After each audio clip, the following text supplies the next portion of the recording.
I would say the strategic approach of denial is probably not that smart anymore, especially given Google's announcement the last couple of days. But so as we think about cookieless future, we're trying to make sure that we insulate ourselves in a few different ways. First and foremost, we're trying to make sure our first-party data network is as robust as possible. The understanding and the robustness of a profile that we have on a consumer from our web experiences through platforms like Box Tops is where we're starting, so then we can lean on that data set as we want to scale in a marketplace. But then we're doing a lot of testing in the world of Contextual. We're doing a lot of testing in the world of places that Cookieless is already there, so we know what we're kind of in for in the future. So talk about that testing a little bit. How far along are you? How far along do you feel like you need to be at this moment? Yeah. So I'd say we're a couple of years into it. I mean, this has been declared for a while, so it's not like this is a big surprise to anybody. In the world of first party and how we're really making sure that we build up that network, that is continue to be our primary focus. And I think we will find the most value of getting robust profiles, scaling, whether that's through partners like a retailer and in a clean room, or that's through a partner like our new media agency, or that's through partners like LiveRamp and the like, and scaling our audiences that way. I think that will be our primary way to insulate. And we've done a ton of testing there to build what the right audience models are for our portfolio in order to be as successful in that place. When it comes to contextual, I really think that's going to be a place where we've been doing this for years. I mean, contextual targeting's been around for a long time, but it's been a place where we can actually have a more meaningful dialogue when we bring people in a contextual basis. It tends to lend to a better conversation for us, and that tends to be a little bit more robust of a relationship we have with consumers in that world.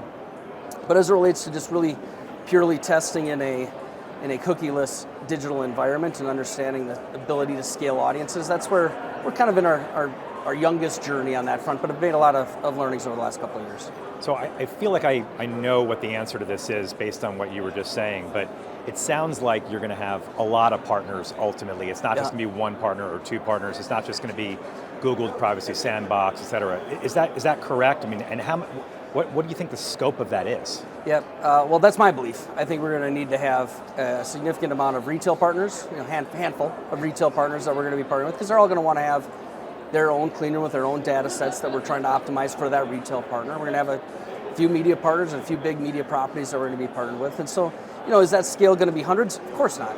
But I think we're not going to be talking about just one or two. We're going to be in the dozens to try to make sure that we're getting the scale that we want. Got it. Okay. Can you talk a little bit about who's making this decision within your organization, and maybe expand that to how you're interacting with your agencies on that as well? I think that could be really instructive to a lot of folks on both sides of the aisle who aren't really sure who to go to and who to talk to. Yeah. So as I started this, I lead a central organization. It is a capabilities organization. And so I say that because, make no mistake, decisions are made by our brand teams. Our brand teams control their P&Ls, and so any decision on where their dollars are flowing is going to be made by our brand teams. And that lies some tension. We're a central organization trying to ready ourselves for the future and explore places in a cookieless world to make sure that we're set up for a future like that. And that sometimes comes at a premium cost or comes with a less clear understanding of return. And that's the tension that our brand teams, who are dedicated to driving volume tomorrow on their business, is going to naturally have. And so we have a little bit of tension there, because ultimately it's their decision, it's their money. But as we were talking earlier, all of this is going to have to flow through our media partner. And at the end of the day, we buy media through a media agency. And so regardless of how we decide to put targeting on top of that media, we are going to need their partnership in order to make that ultimate purchase happen anyway. And so that all has to kind of funnel through that triangle of a brand team making final calls, a central team trying to ready for the future, and the execution is going to happen at our media partner anyway. And what's the job title or the department at the agencies who you're either working most closely with on this, or will be working most closely with on this, in order to make that stick? Yeah, and we hit on this, well, you hit on this a little with your question on with the agencies. I think the biggest opportunity we have is to figure out how do we best build audiences for a paid media environment with our agency partner. And this is now we're on really virgin territory as it relates to General Mills. Should that happen internally? Should that happen with our data set? Should that happen with a central team? Should that be democratized to our business? Should that happen with our agency directly with their fingers on keyboards building our audience models? That's something we have to work through. So I think it's ultimately becoming our digital strategists that are leading this work, whether that's the agency person that's in that role in our building, or it's our teams building that capability. It's going to really lean on them as we think about how do we best build audiences in the future. So those digital teams are making those decisions, or they're kind of carrying the ball over the line and helping instruct the rest of the teams on their side? They're the ones making the decisions on how to best build audiences. So a brand team's still going to come and say, here's the type of audience I'm looking for. But it's really going to be those digital strategist teams that are saying, this is how you go about building that audience in the media environment we have to play with. I'll tell you one of the things, so I grew up in brand management in our building, and one of the things that I used to think I was responsible for was determining my consumer target, my core target, the key occasion I was trying to win, and the message I was going to try to win with. And when you're a brand manager and you think that's your job, you sort of start to select, here's my details about my audience. I want to win on the breakfast occasion. I want to win with a message around satiety, kind of making that up. The reality is where now our digital strategists are coming in saying, brand manager, I just need one of those answers. You tell me one, and I will use the algorithm to figure out what the other ones are. So if you want to win on the breakfast occasion, that's great, but I'm going to be able to tell you what the best audiences to win that occasion are and the right message in order to win with that audience.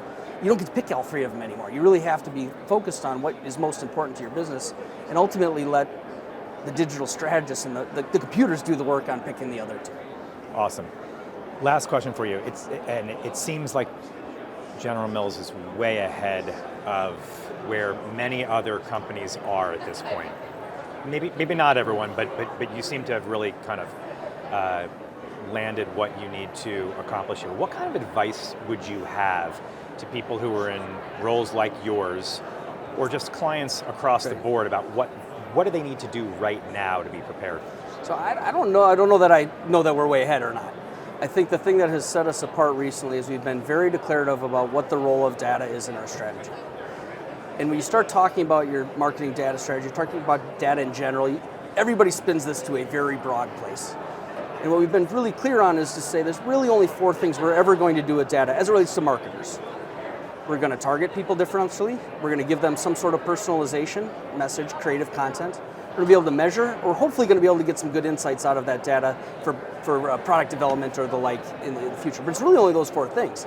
And then we've said, for us right now at this point in time, the most important thing we care about is better audience targeting. So how do we quickly use all of the data we have, whether that's our own data platforms or whether that's using cookies or cookieless or whatever it may be, it's really about audience building. And so as we've been declarative on that's our goal, it's helped us really unlock what our marketing data strategy can be. How do we work with our agency? We're all about audience building. So yes, there's some noise on our own media properties, there's some noise on some other things we're trying to do, but if we really are declarative that the bulk of this is for our paid media and to get better audience targeting, it's really unlocked us to be able to get after some differential things.